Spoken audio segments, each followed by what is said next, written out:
I used to believe that love was simple.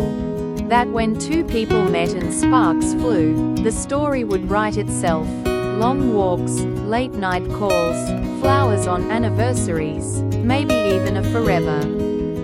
For a while, I thought I had that. I thought I was the lucky one who had stumbled into a love that would carry me through every storm. But the thing about storms is that they never ask permission. They arrive, unannounced, and test everything you thought was strong enough to last. I met Daniel on a spring afternoon. The world smelled of rain and blooming lilacs, and he had that easy smile that made me stop mid-sentence. We weren't supposed to meet. He was filling in for a colleague at the gallery where I worked, but sometimes life throws you into someone's path without warning. He asked about the painting behind me, a wild swirl of color and chaos, and when I explained it was called Eclipse of the Heart, he grinned and said, "Fitting. I feel like I've just walked into one." We started with coffee, then dinners, then weekends stolen from the noise of the city. He wasn't perfect. His jokes often missed the mark. He had a terrible habit of leaving socks everywhere, and he sometimes disappeared into his phone when I wanted his eyes on me. But I loved him. Or maybe I loved the idea of him, the version of us that I had built in my mind like a castle on sand. For a while, everything seemed fine. Too fine, maybe. That's the thing about intuition. You ignore it until it screams. The screaming started with late replies, with vague excuses, with nights when he said he was busy at work, but his voice carried the hollow tone of a man rehearsing lies. I wanted to believe him. I wanted to be the person who trusted, who didn't doubt every word. But late at night, when he rolled away from me in bed, my heart whispered the truth. I was losing him. The night I found out, it wasn't dramatic. No lipstick on collars, no mysterious perfume lingering in the air. Just a phone, left unlocked on the counter while he showered. I didn't want to look. I hated myself for looking. But something in me, a trembling, terrified part that needed confirmation, pushed me. The messages were there, short, intimate, careless words that sliced me open. Can't wait to see you again. Last night was amazing. A photo, blurry and rushed, but clear enough to shatter everything. I felt like the air had been sucked out of the room. My knees went weak, my heart thundered, and in that moment, I wasn't even angry. Just numb. Numb in the way only betrayal can make you. He came out of the shower humming, a towel slung casually around his waist, and for a second, I wondered how I could stand there looking at him, pretending everything wasn't broken. But I couldn't pretend. Not anymore. Who is she? I asked, my voice trembling. His humming stopped. His face paled. For a moment, silence stretched between us like a canyon. Then he stammered, reaching for explanations, excuses, anything to weave a net around the truth. But lies, once seen, can't be unseen. We fought.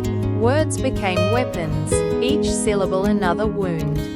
He begged, I cried, and somewhere between the shouting and the silence, something inside me snapped. I packed a bag. I walked out. The days that followed were a blur of tears and anger. Friends tried to console me. My mother insisted I deserved better, and I drowned myself in work just to avoid thinking. Nights were the hardest. Every creak of the apartment, every empty side of the bed, reminded me of what I had lost, not just him, but the version of myself who believed in us. But here's the strange thing about pain. It doesn't just destroy. It carves space. Space for something new, something stronger. One evening, Weeks later, I found myself wandering through the city without direction. My feet carried me to the same gallery where Daniel and I had first met. Inside, the air smelled of paint and possibility. I stood before a new exhibit, lost in the vibrant chaos of colors. That's when someone spoke beside me. "Beautiful, isn't it?" I turned, half expecting to see him, half dreading it. But it wasn't Daniel. It was a stranger with kind eyes and paint smudged on his hands, as if he had just stepped out of the canvas itself. His name was Ethan, and he was the artist behind the piece. We talked about art, about heartbreak, about how sometimes destruction is the first step toward creation. His words weren't rehearsed, they weren't coated in charm. They were real. And for the first time in weeks, I felt something flicker inside me that wasn't sorrow. We met again, and again. Not intentionally at first, just coincidences that didn't feel like coincidences. Coffee turned into long walks. Walks turned into late-night conversations about everything and nothing. He listened in a way Daniel never did, with patience, with presence, with no phone to distract him. Of course, I was scared. Betrayal leaves scars that whisper, "Don't trust again. Don't open up. Don't let him in." But Ethan never rushed me.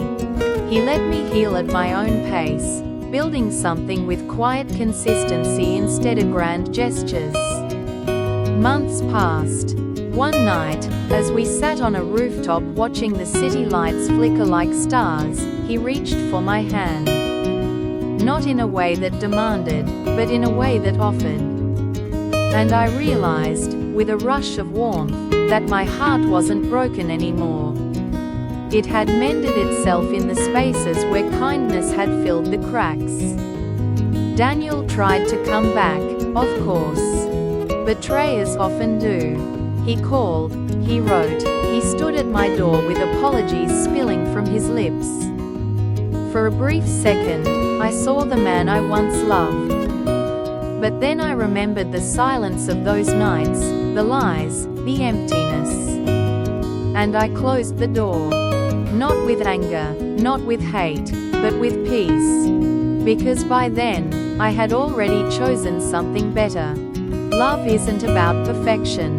It isn't about castles built on sand.